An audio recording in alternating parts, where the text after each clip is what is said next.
Welcome, everybody. Hope you had a good weekend. One of the nice things we got going into the weekend was another very strong jobs report. And when you see job creation exceed expectations, and when you see a sustained low unemployment rate, if you're rooting for the country, if you're rooting for workers, if you're rooting for small businesses and the people, you would be happy about such news. You would say, oh, I'm on the side of my country and the people who work here. And therefore, when job creation is strong, when unemployment is low, it's something to be happy about. I know this would be sort of like a weird introduction to a story if there were not a group of people actively rooting for the country's demise, or when they can no longer do that because it's so obvious the economy looks pretty good, they start taking credit for it despite the fact that they are not in power. And this is much of what we see from the modern Republican Party, and particularly from the MAGA right, which is desperate to either destroy Biden's economy, pretend it's no good, or say it's only good because of the expectation that Donald Trump is ultimately going to become president, and that's why people are hiring. Can you imagine listen, I'm a business owner. What on earth would lead me to hire someone today because I think that 7 months from now, Trump might be inaugurated? Even if I believed that Trump being inaugurated would do something to the economy that would then help my business in some way, and I would need more people, why would I be hiring people now because of that? It just doesn't make any sense. And so here's a few examples. Here is Fox News and others. They either laugh about the reports or they seem almost like they're announcing the death of someone. Let's look at a couple of examples of this. This is something. 272,000. Nancy Lazar was right. She was right. She was right. 272,000. Everybody, the estimate was 185,000. And by the way, that blows even the top of the range from economists going in. The range was 120 to 258, and we came in at 272. And as you can see there, Maria Bartiromo sort of amused, like maybe I believe these numbers, but certainly not something she's particularly thrilled with. Here's another one from Fox News. They sound almost like funeral announcements. All this considering the much larger than expected May jobs report we got this morning. You know, all the Ivy League trained economists out there predicted a gain of 185,000 non-farm payrolls during the month. Instead, the economy added 272,000. Not any mention of the fact that this is continued year over year strong economy, the likes of which presidents usually get rewarded with re-election when they oversee. Now, for comparison, here's like a more normal reaction from CNBC to good numbers for workers in your country. Right? We should all be happy that we've got a strong economy. You know, I know you were just mentioning there's two schools of thought. Is it the strong economy school, or we have to have lower interest rates for the market to go higher? I'll always take a strong economy. Right. You know, at the end of the day, it's all about the economy. It's all about GDP growth, GDP, corporate earnings, the health of the consumer. That's going to win out all of the time in the long run. So the health of the economy is more important. If you look at where the jobs are being created, we're in the same big categories. Where the government came back to be a big hire again, healthcare, and our favorite, travel and leisure. You know, businesses are renormalizing. We see it all the time. But people are traveling for business. It's no longer just personal travel. It's what it is. And even Newsmax had to admit, damn, this actually does seem pretty good. Well, it's important to take a big picture view here. And if you zoom out to what the economy looked like just prior to the pandemic, you'll see that about 81% of Americans aged 25 to 54, that is prime age Americans, were working. Basically no change today. Today, also around 81% of prime age workers working. And so this 1 month looks very strong. It looks like the economy is doing really, really well. Now, they still put up something on the screen called the Biden Misery Index, and there's still bigger picture going to try to talk about how the economy is no good. But even on Newsmax, they have to acknowledge, damn, I mean, this month at least looks pretty good. One of the greatest ruses that the American right wing has successfully pulled on the American people is that they've spent 30 years, 40 years even, telling us they are the party of the job growth and the business environment that's favorable and economic expansion. And the truth is, they are the party of subpar growth. Look at any metric. Democratic presidents, on average, have seen 164,000 new jobs per month. On the other hand, Republicans, 61,000. 164,000 jobs a month versus 61,000 when Democrats versus Republicans are presidents. Say, oh, well, it has to do with all these other things. Well, still, for all of their claims that Democratic presidents destroy the economy, on jobs numbers, Democrats double Republicans. Democratic average unemployment goes down 0.8% when a Democrat is president. Under Republicans, unemployment goes up 1.1 percentage points. We're talking about percentage points here, not percent. Down 0.8 percentage points under Democrats' unemployment up 1.1 percentage points under Republican presidents. Real GDP growth, okay? When you've got a Democratic president, 4.2% a year. When you've got a Republican president, 2.3% a year. Significant difference. And if you look at the stock market, which now we're getting a little bit away from jobs, but it is related, S&P 500 returns dating back to 1945, when you've got a Democratic president, about 11% a year. And when you have a Republican president, 6.5% a year. These are very long-term numbers at this point in time. Different types of Democrats, different types of Republicans. Is the country at war? Is the country not at war? Is there a broader global calamity or not?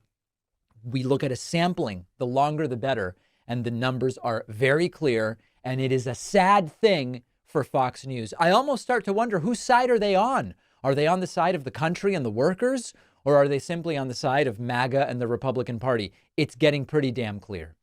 Late last week, a completely obvious hoax broke, which led to many on the right to demand a mistrial in the conviction of failed former President Donald Trump. What was it that happened? What happened that caused this?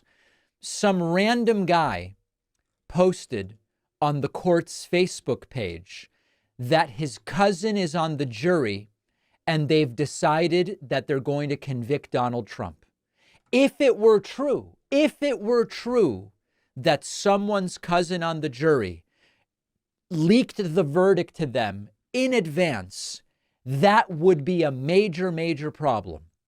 The only issue is that it was completely fabricated and made up.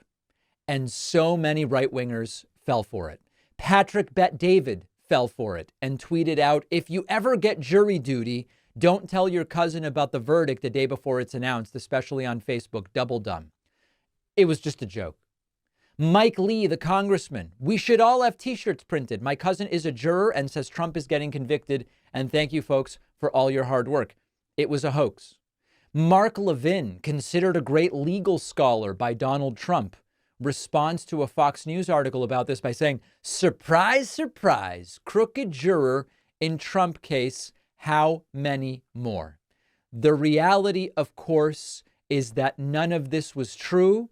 We figured this out well before Sean Hannity went to air, but Sean Hannity's still choosing to talk about it like it's a real story. And earlier tonight, this is huge, Judge Merchan from the Trump trial sent a letter to lawyers on both sides in that case, letting them know that before the verdict was announced, a Facebook user, I believe the day before the verdict, left a comment on one of the state court system's posts, writing, quote, my cousin is a juror and says Trump is getting convicted.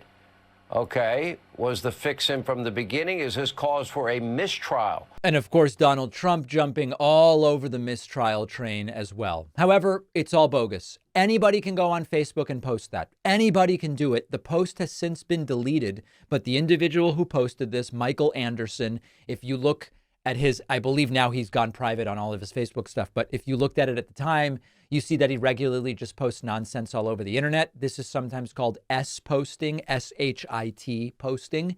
And he actually posted when people started going after him and saying, you've caused a mistrial, you're going to cause a mistrial. He said, take it easy. I'm a professional S-poster. In internet culture, S-posting or trash posting is the act of using an online forum or social media page to post content that is of aggressively, ironically, and trollishly poor quality. S-posts are generally intentionally designed to derail discussions or cause the biggest reaction with the least effort. It may even sometimes be orchestrated as part of a coordinated flame war to render a website unusable by regular visitors. It was just a hoax, and they all fell for it. And, when I first saw the story, and maybe there's something useful here for people in general, like how should we react when we see such a story? My immediate questions were, who is this guy? Was this actually posted before the verdict? Because you could also post something like this after the verdict. It was posted before the verdict, but that would be one question. Is it even true that this was posted before the verdict? Who is the individual in question? Do they really have a cousin on the jury? And is any of this even real or passing the sniff test?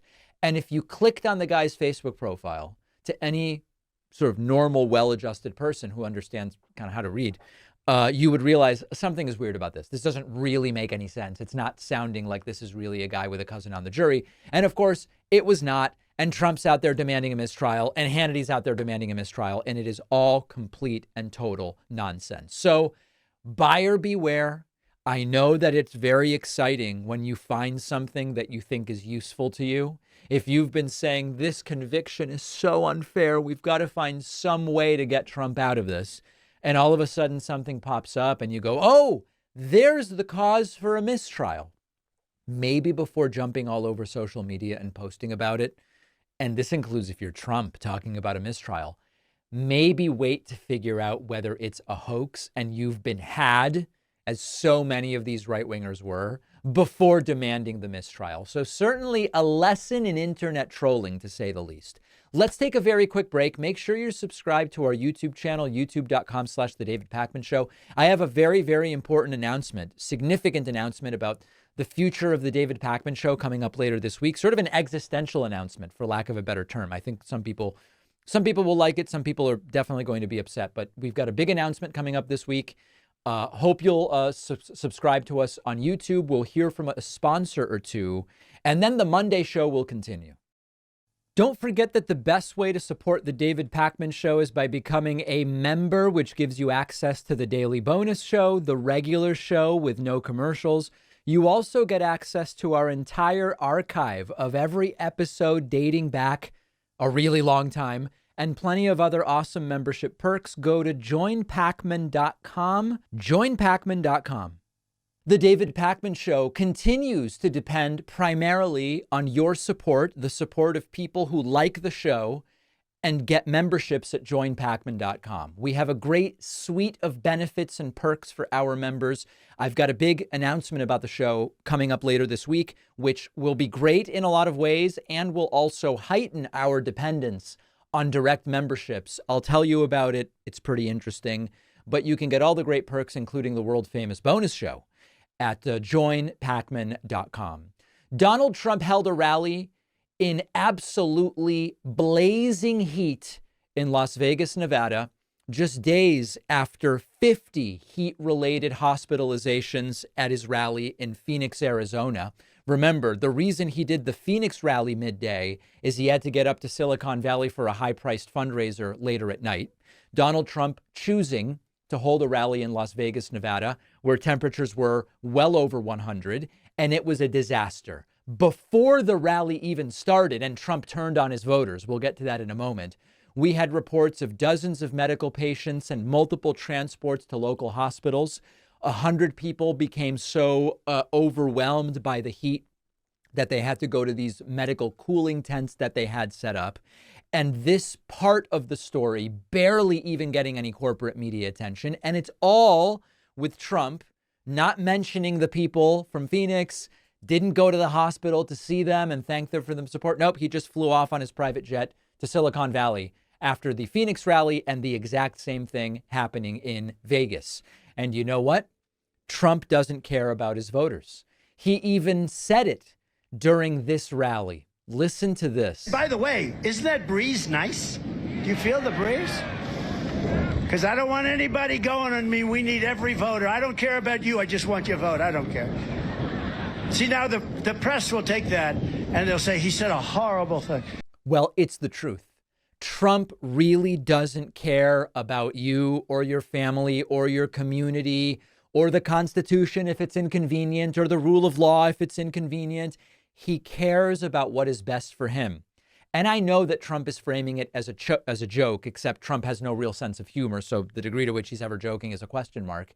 But we know that this is true. He doesn't care about people who can't afford it donating money to him as long as they do. He doesn't care about people dropping like flies in the heat as long as they make it there in order to let him inflate the size of the crowd. And this was one of the most disastrous rallies Trump has ever done, glitching numerous times, time and time again, and the crowd increasingly confused by it. And no third, I'll tell you what. And I'll tell you what. What? What was he trying to say there? And no third, I'll tell you what. Oh, I think he was maybe going for third world country there. Is that maybe what he was going for there? Trump said that he's the guy who's really suffering from the heat. We don't have enough time. And now, by the way, it's 110, but it doesn't feel it to me, right? So we'll stay out here for a little while. If anybody gets tired, you'll let me know. And if anybody goes down, if you start going down, we have people, they'll pick you up right away. They'll throw water. You know, they were so worried. Everybody was so worried yesterday about you. And they never mentioned me. I'm up here sweating like a dog. Secret Service said, we have to make sure everyone's safe. I said, what about me? Oh, we never thought of that. Now, again, hey, guys, Trump's joking, but this is the truth. All this focus on the dozens of people that went down like flies because of the heat, possible heat stroke, hospitalized. But I'm up here sweating like a dog and nobody's talking about me. It all needs to be about me. I did everything right and they indicted me. At least the indictment was all about Trump. Trump also coming up with the term Hispanican. Hispanican, not Hispanic.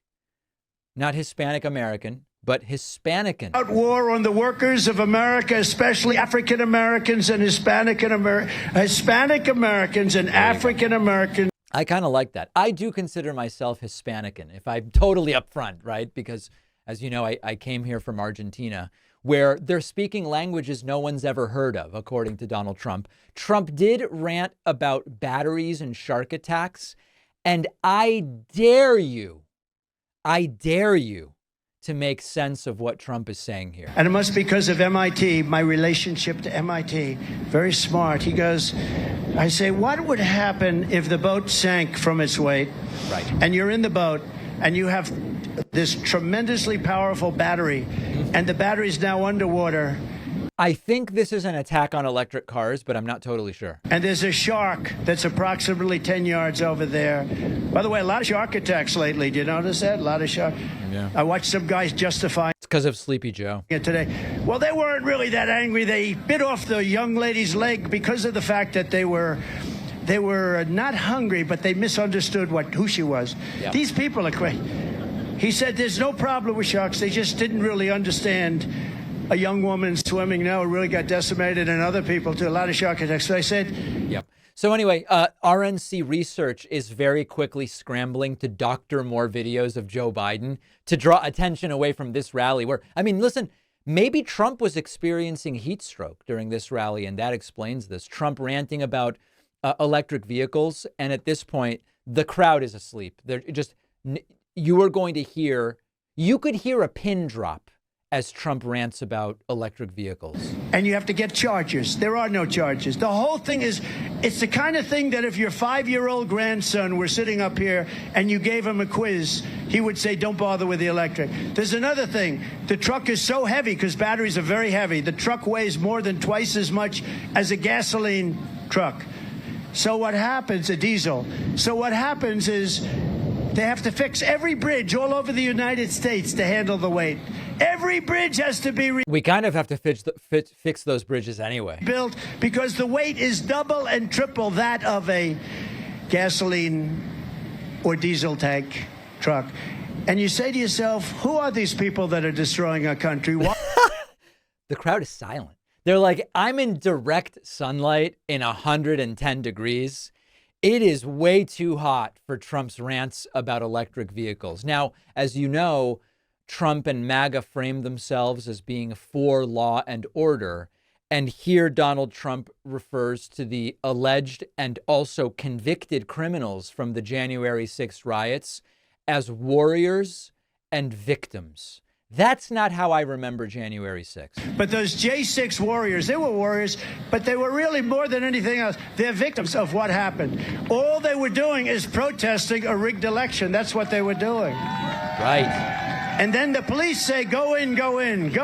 So Trump once again defending the criminal rioters from January 6th while simultaneously saying he is the law and order president. Now, a lot of people just bailed on this. Here's a really funny video.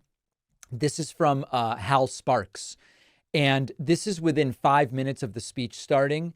And people are just leaving. People with broken arms, people with walkers, people who, quite frankly, they really probably shouldn't have been out there in the first place in 110-degree heat. They're just leaving. Everybody's heading out, and you can hear Trump speaking in the background. It's so much easier. The only one that can't read a teleprompter is Joe Biden. Someone with a baby. I mean, what are you doing with a baby with no clothes in the 110-degree heat to listen to failed president, convicted felon Donald Trump? It's all disgusting. And Trump turned on his own followers during the rally. Now, if you thought all of this was bad, just wait to hear what Marjorie Taylor Greene tried to say when she got up to speak. A radical, repugnant, reactionary, and very rancid Marjorie Taylor Greene spoke at the Trump rally in Las Vegas, Nevada. As she was speaking, dozens of people were fainting due to the 100+ degree heat to which they were exposed for hours as they waited for the real American Donald Trump to fly in on his private jet. Marjorie Taylor Greene complained, "If you think gas prices are high now, wait until you start driving an electric vehicle," which is a really weird thing to say, since if you drive an electric vehicle, you no longer need to buy gas. And you think gas prices are high now? Just wait until you're forced to drive an electric vehicle. Right.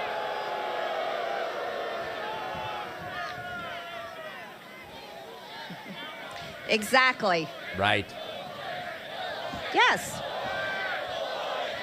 Anyway, so, if you get an electric vehicle, you can stop worrying about gas prices. Not 100%. A lot of the stuff you buy will still come on a truck that either uses gas or diesel. So just getting an electric vehicle doesn't make you not care at all about gas prices. But I will tell you, I drive an electric vehicle. I couldn't tell you what gas prices are in my neighborhood. Like, I assume around $3.50, but I really just don't know. And it is a great thing to be able to get away from being dependent on gasoline. And they talk about, the Saudis can manipulate, and then the Strategic Petroleum Reserve. Get away from all of it. And of course, there's no plan to force anyone to drive an electric vehicle.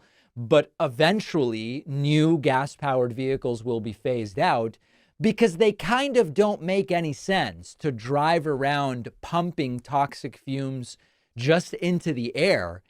It's nuts. And I'm convinced that some number of years from now, we'll look back at this and be like, what the hell were we doing? This doesn't even make any sense. Now, let me just make a more general point, because what she's getting to here is inflation. Oh, gas prices are so high. It's so high. It's so high under Biden.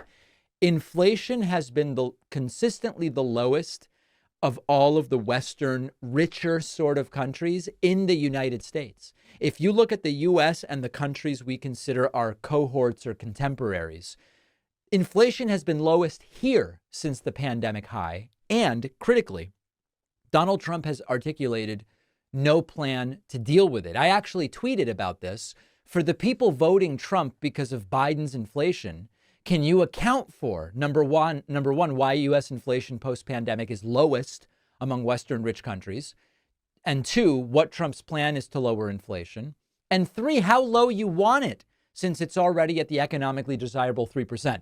Some of the responses I've gotten to that tweet are absolutely bonkers, and we're going to look at some of them tomorrow because I did try to engage with people. One other thing from Marjorie Taylor Greene's speech: she is now equating Trump to Jesus by saying, okay, Trump's now a convicted felon. Well, so was Jesus. The Democrats and the fake news media want to constantly talk about, oh, President Trump is a convicted felon. Well, you want to know Why does she say constantly? Like, why can't she say any word correctly? something? The man that I worship is also a convicted felon. Yeah. And he was murdered on a Roman cross. All right. So now that is the latest way that they are likening Trump to Jesus Christ himself. And that is the final nail in the coffin of the case that we've been making, that this is a complete and total, and by the way, a very dangerous and depraved cult. We are going to take a super quick break. And then afterwards, we've heard from Trump. We've heard from Marjorie Taylor Greene. And then we're going to hear from some of the bloodthirsty rally goers. And those may be the most vile of any of them. So stay with me. We'll be back right after this. If you value what we do at The David Pakman Show, remember to support us on Patreon. Go to patreon.com/David Pakman Show, where you can get access to behind the scenes videos, the daily bonus show, the commercial-free daily show. You can support the show for as little as $2 a month. Check it out at patreon.com/David Pakman Show. So we've heard from Donald Trump in Vegas. We heard from Marjorie Taylor Greene. We're now going to hear from some of the rally goers. And for anybody who might be confused and think, oh, even if Trump thinks that, oh, he's going to jail Biden, none of his followers want that. These are law and order people.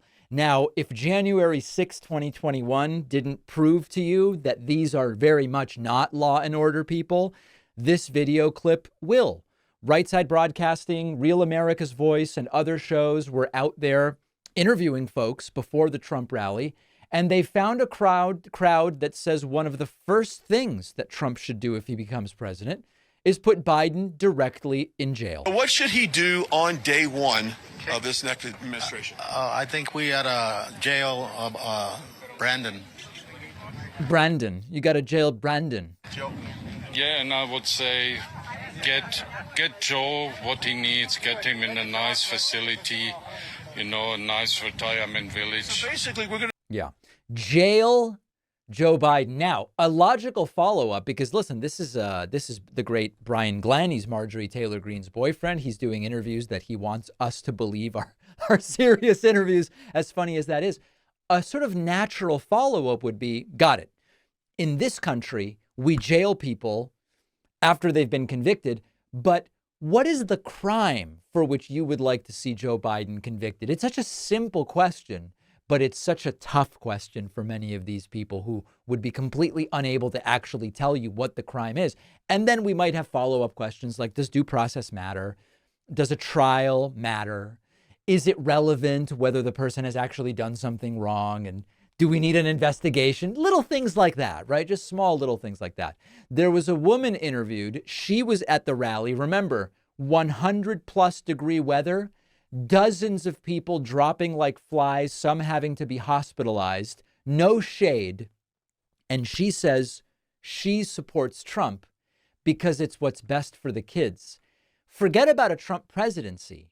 Even going to a Trump rally in the desert with 100-degree heat isn't what's best for your kids. Never mind if Trump becomes president, but here she is. They're trying to go ahead and make, all the LGBTQ stuff normal. I don't like that. They try to push it into the schools. I really don't like that. And us as parents, we want what's best for our kids, and we know voting for Trump will be a good start. Yeah, something makes me think she's not that concerned with her kids if she has them with no shade in 100+ degree weather. Now, let me ask you another question. We know about the heat-related illness. You think everybody there put sunscreen on? I mean, serious question. Do you think that after this rally, you have folks turning up by the dozens who were there at ERs with serious sunburns? Or are they even smart enough to realize you need sunscreen to be out for 8 hours with nothing but fetid Sani cans and porta potties rather than shade, waiting for Trump to fly in on his private jet? Do they even know to put sunscreen on? Now, one of the other things I want to mention here is at the beginning, She said something about LGBT. I want to play that again. Trying to go ahead and make, all the LGBTQ stuff normal. I don't like that. They try to push it into the schools. They're trying to push the LGBT stuff into the schools.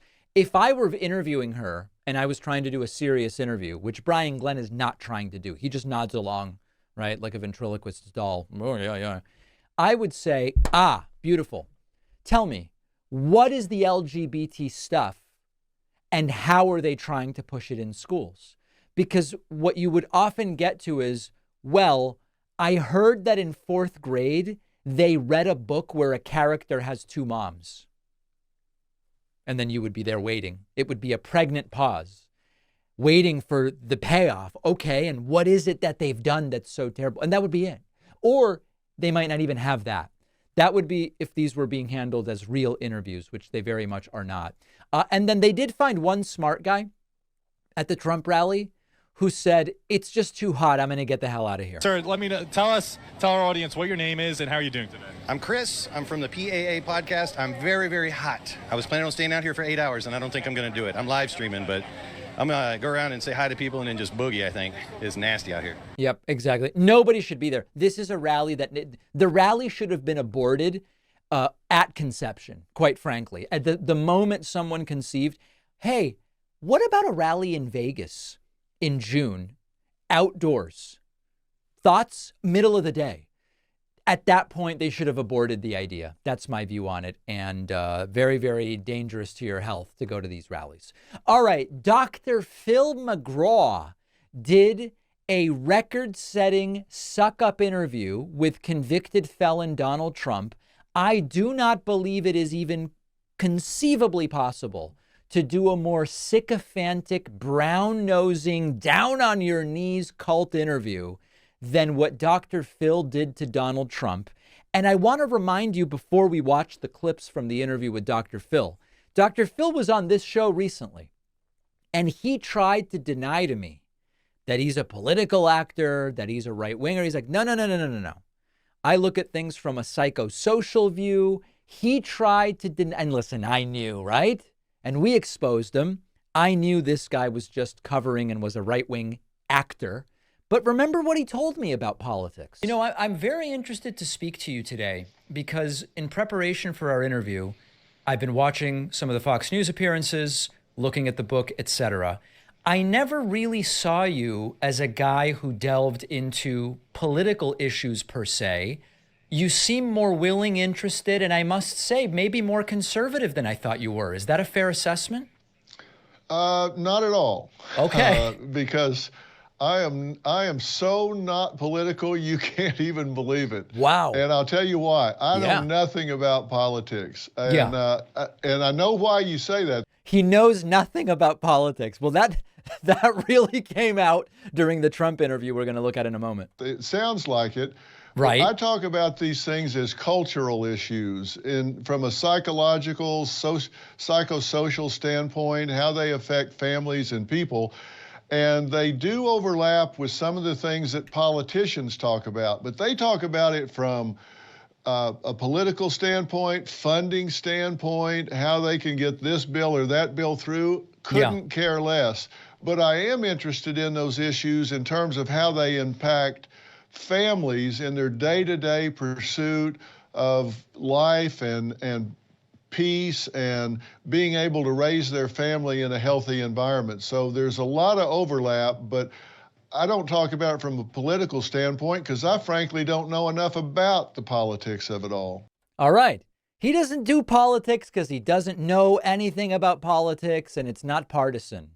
Enter Donald Trump for an interview with Dr. Phil, and he starts by praying at the altar of Trump and telling Trump how incredibly thick his skin is. Like, we're starting off with something that it would make North Korean news anchors blush. Yeah, I know you got a thick skin. You're not one of those people that's afflicted with the need to be loved by strangers. I get that. I think that's true. My question is not how do you do it. My question is why do you do it? Why do you, let's face it. I mean, you're a billionaire, you got a great family, You're a very dedicated father. People may not see this in you a lot. None of these things are true. Because you keep that kind of private. But my question to you is, why do you subject yourself to this?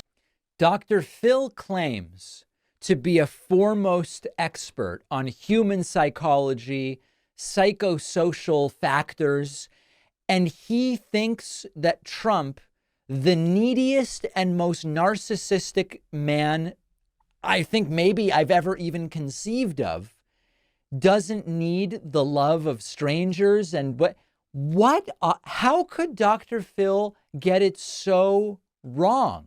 Now, the other really weird thing about this entire interview was the way that it was cut makes no sense whatsoever unless, and this is like a big unless, Trump was saying such demented things that they said, we have to cut this stuff. Here is 8 seconds. And look at the way that they cut this up. You'd be the first one to do it. I know you. You'd say, what? Let's get rid of these. You know the money they save and the danger they save? And look. I mean, how do you get a cut like that if you aren't saying we need to micromanage this down to the syllable? And maybe what they've done is they've realized we can't get him to deliver a normal interview. So we're just going to have to fix it in post-production. I don't know what's going on, but the cutting is absurd. Trump talking about the size of Congressman Adam Schiff's head and Dr. Phil trying not to laugh. And again, remember, Dr. Phil doesn't do politics. These are not stupid people. I call him Watermelon Head. He's got the thinnest neck I've ever seen, how it holds up that head. He's got a neck that's about a size 6. Very unattractive guy, both inside and outside. And people say, oh, that's such a terrible thing to say. That's okay. Very unattractive guy. Here's the thing. These are bad people. There you go. And Dr. Phil just struggling not to smile there. Trump did mention that he's mad at Jews during the interview because we're not supporting him because Jews are very left-wing. So why are people so energized against President Donald J. Trump? Well, I think it's, to a certain extent, it's habit. Not necessarily against me. I think Democrats vote out of habit. I'll give you an example. I was the best president for Israel ever. Golan Heights, all of the things I did for Israel, and yet I get less than 50% of the votes. It's shocking to me. And Biden's a disaster, and Obama was a disaster for Israel with the Iran nuclear deal that he approved, all the, which was basically a path toward nuclear weapons. And I say, why? And I say, it's habit. They're used to voting for Democrats. Black people are used to voting for Democrats, but they're coming off it. They're smart. They're seeing what's happened. They're seeing. Yeah. Jewish folks will not be voting for Donald Trump in any serious way this November. That I can assure you. And then finally, non-political Dr. Phil puts some, quote, statistics up on the screen about how much better things were under Donald Trump. You have to see this. Everybody calls it inflation, but affordability. When we talk about gasoline under your administration, average $2.57 a gallon. Under Biden, $3.61, 40% more.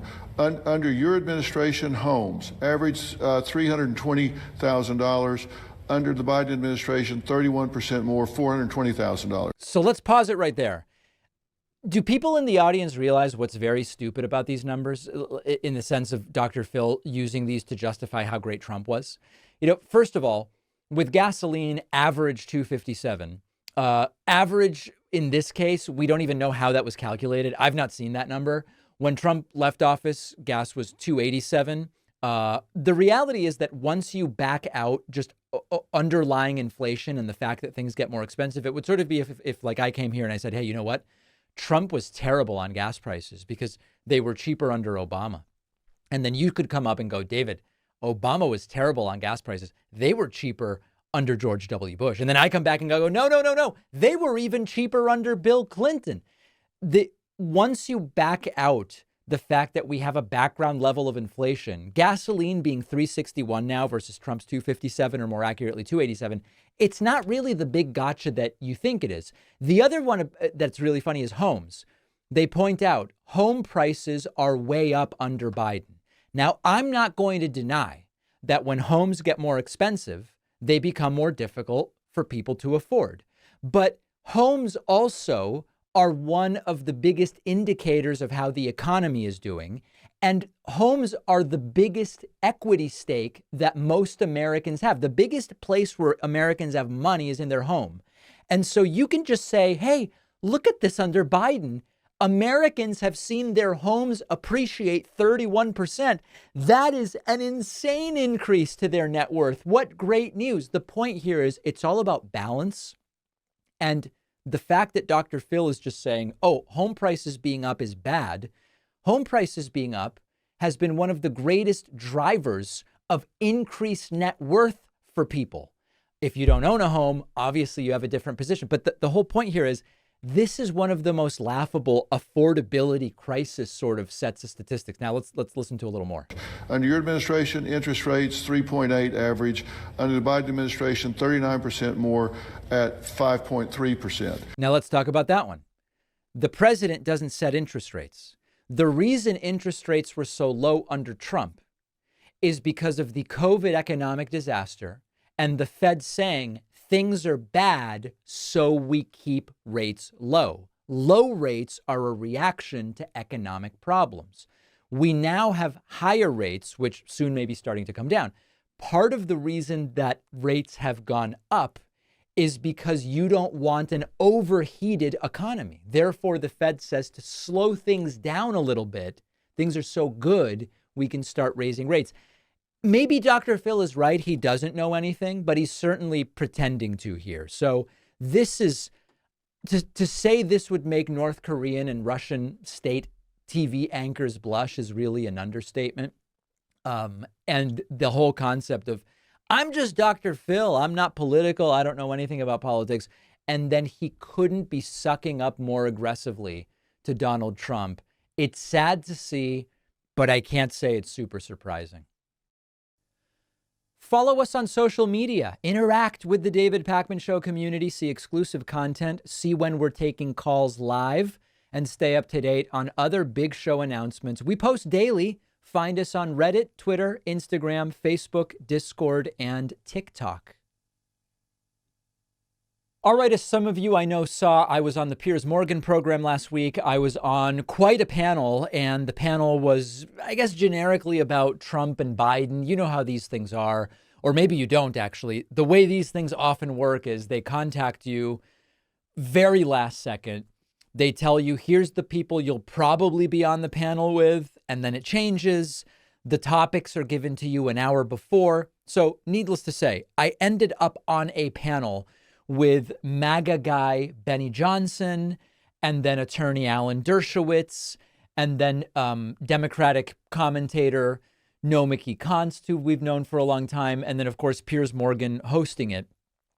And, you know, some of you wrote to me and had a very interesting reaction, which was, you know, David, some of the things you said on that show are different from the things you sometimes say on your show. And that's absolutely right. And let's talk through it. I'm going to play some relevant clips here, and I'll kind of give you my sense of what my preparation is like and how it ended up kind of going this way. So let's listen to the first clip. I still don't know what he was convicted of. Was he convicted of intent to cheat on his taxes 2 years later, although he didn't take it as a deduction? Was he convicted of defrauding voters who obviously knew that he was a sexual scoundrel? Was he convicted of seeking to make an illegal campaign contribution, although the contribution didn't have to be listed until after the election? I have never seen a case where even after the verdict came down, we don't know what he was convicted of. David Pakman, I saw you smirking quite a lot during what Alan was saying. But Alan, as he said, he's not a Trump supporter, and he is one of the most eminent lawyers in America. Does it not concern you that the glee that currently is spewing out from every Democrat pore might be tempered by a pretty hard reality shock if it plays out the way Alan suggests? I think Trump's going to lose either way. And why do I think that? Because Republicans have lost everything since Trump won in 2016. 2018 was a disaster. Trump lost 2020. The red wave of 2022 led to Democrats getting a bigger majority in the Senate. the 2023 special off-year elections, every abortion-related referendum. It's been a disaster. So Trump's going to lose regardless. I don't know how much of an impact this verdict is going to have, but we know what he was found guilty of. You can say, well, I don't know that they should have brought the case. There is prosecutorial discretion. Hopefully we'll talk about that with regard to Hunter Biden as well. You can say the judge should have recused himself because he made a $35 donation to Act Blue. But to succeed on appeal, you have to point to something the judge actually did that's problematic. And the lawyers I've spoken to can't really point to anything. So I think Alan makes some good points. I just don't see this as the crazy controversy that some are making it out to be. So some of you correctly identified. You know, David, on your show, you don't say Trump's going to lose. In fact, you often make the case. You don't know who's going to win. It's going to be super close. It'll come down to probably 500,000 votes in 3 to 5 states. Why do you say something different on that show? My approach with these shows is you get a very limited amount of time to talk, and you need to make some clear and definitive point, including one that you can sort of plan for ahead of time. And the 2 points I wanted to make here in order to sort of come off strongest was none of this stuff is going to really matter. And the reason that people like Benny Johnson and others are freaking out is because they've lost everything for almost a decade. In order to make that point, you sort of have to also say, and they know they're going to lose this time around as well. Call it crazy. This is sort of the world of kind of low rent panels of this kind. I don't know. You know, you got me. I think it'll be close. And on the show, I said, I think Trump's going to lose because you kind of try to come up with something to say that will push back against the talking points that these people use. The other thing that I said there also is about the judge. And we were told there's going to be a discussion about whether the judge misconduct. So I kind of go in knowing, listen, you can say whatever you want about the judge. You can say the judge shouldn't have been the judge to begin with. But to get this thing overturned on appeal, you really have to point to some decision the judge made that was inappropriate. And the fact that he donated $35 to Act Blue is just not going to cut it. So my approach is, let me have 1 or 2 main things to say with each topic that they give us. Here again was Biden dementia, which they brought up. Joe Biden is suffering some form of dementia. That was the clear conclusion from those who've been around him. And we see enough in public to suggest that may be the case. How comfortable are you that he is going to be fighting this election and potentially being president for 4 more years? Well, worst case scenario, they both are struggling cognitively, in which case I'd much rather the people around Biden making decisions than the sycophants Trump would put around him, which, with no offense at all, are sort of versions of Benny Johnson, by the way. And the audience, I'm sure we could have a beer together, Benny, and have a great time, but it's not like I necessarily want the government run by people like you. So I think worst case scenario, worst case scenario, they're both struggling. You know, at this point, I've interviewed 4 medical and mental health professionals, 2 from mental health, 2 from the neurology side. So far, they've all told me Joe Biden is experiencing age-related aging that you would expect for someone of his age. Trump seems to be seriously cognitively struggling, where he doesn't realize he's saying things that don't make sense. He doesn't realize that he's getting names completely wrong, stories that don't make sense, doesn't know who he ran against, doesn't know who he's running against, doesn't know who he ran against in 2016 or who's president right now. I mean, a level of confusion. And again, I'm neither a neurologist nor a mental health expert. This is what the mental health experts have told me. Now, I will say, I read the article. Some of the sourcing is people that MAGA Mike Johnson talked to. That's not super compelling to me. However, I do think Annie Linsky is a trustworthy reporter. I am not pretending this story isn't out there, and I cover it on my show today. I think it's a serious story. Now, ultimately, we found out it was not a serious story, but at least at the time, my thought was, okay, what are my 3 points here? I'm going to make the point that if we've got 2 candidates with dementia, Biden's doing a pretty damn good job, and the people around him are the people I want in power. Number 2, every expert I've spoken to says the problem here is Trump. And then number 3, I'm not ignoring this story, although I'm sort of suspicious about some of the sourcing. So again, my strategy, to give you a peek behind the curtain, is I go in and I'm kind of like, what are the 2 or 3 things that I want to say here? I don't know if I want to look at there were a couple other clips There was like a Bill Clinton thing, which I'll play, which again, it's just like what Bill Clinton did with Paula Jones wasn't a crime. And so I stuck with that. You've got Bill Clinton, who, while he was president, had sex with an intern in the Oval Office. You've got Bill Clinton, who paid off Paula Jones $850,000 for settling a sexual harassment case. While he was president, it didn't happen while he was president, but he paid her off while he was. None of that led to a criminal prosecution.